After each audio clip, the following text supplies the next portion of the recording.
Hey, it's Ken here again, and this time I'm just doing a follow-up with my original video on the Tenveo VX20M-N. And this camera is an NDI capable camera, which is the N on the end of it. And what I am doing right now is I'm testing a couple of things. One, I got my iPad here. You can see it's not connected. I am connected into the Wi-Fi, and I am watching myself through NDI through a monitor on my iPad. The other thing I'm going to be doing is I'm going to be testing the auto tracking, and I wanted to talk more about it because when I originally did this, I didn't understand how the auto tracking would work. I got a little bit better understanding now, and I'll share that with you.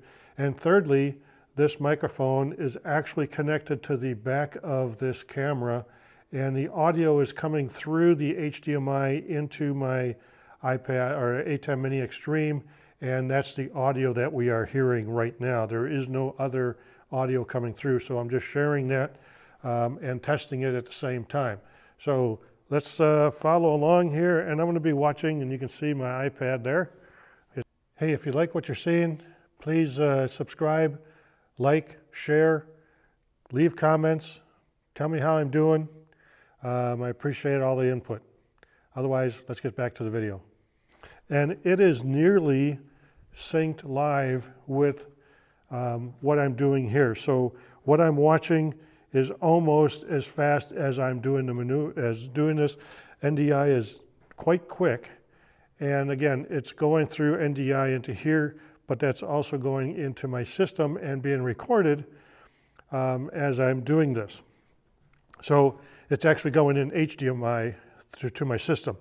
So just want to turn this on, and this way I can make sure that everything is on and off. So we have 3 buttons on here, or I should say 1 button with 2 wings on it.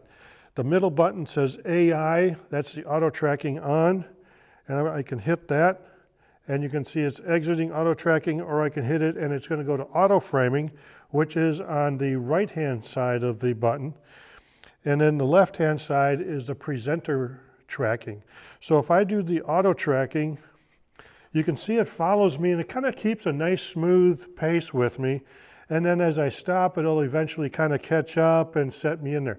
So this is a really nice tracking if you just want to track somebody and it's not trying to keep super connected with them. Now the problem is if they walk too fast, they can walk out of the frame, and you can almost run, well, I guess not too fast, not across this mark here. So it takes a while to catch up. So they can kind of run out of frame, especially kind of if they're on the edge already. If I hit the presenter mode, what you get is a little square box around it. Now, it was a blue box. If it's a blue box, you might have to choose. And if you have multiple people up front, all you do is use your arrow keys to kind of move between them until you find the one that you're looking for, and then you hit the button in the middle of that to choose, and it should change to green.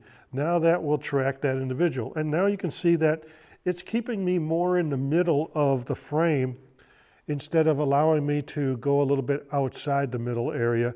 So it's a little bit faster tracking, a little bit more direct tracking just for the presenter.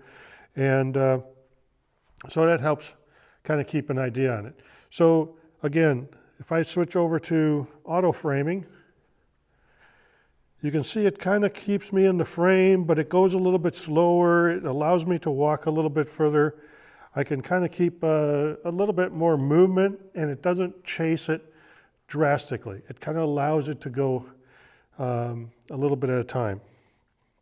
If I change it back over to presenter tracking, it knows that I'm the presenter because that's who they had before. And you can see it's going to keep me more in the middle of the whole overall picture frame. And then if I hit the AI tracking again, it obviously turns it off on the and exit to tracking. So 3 things. 1, NDI, you can pick up if you have an NDI monitor on a tablet or an iPad, you can pick up the NDI. 2, it's the tracking has 2 different modes, the auto framing and the presenter tracking. And they have a little bit different movement when you're doing that. And 3, audio is coming through the camera itself, and we'll take a look at what that actually sounds like here in a moment. And so again, just 3 more capabilities. I didn't really take a look at these at all when I was initially showing it, but I want to do this as a separate video so it's not so long. Having said that, have yourself a great day and God bless.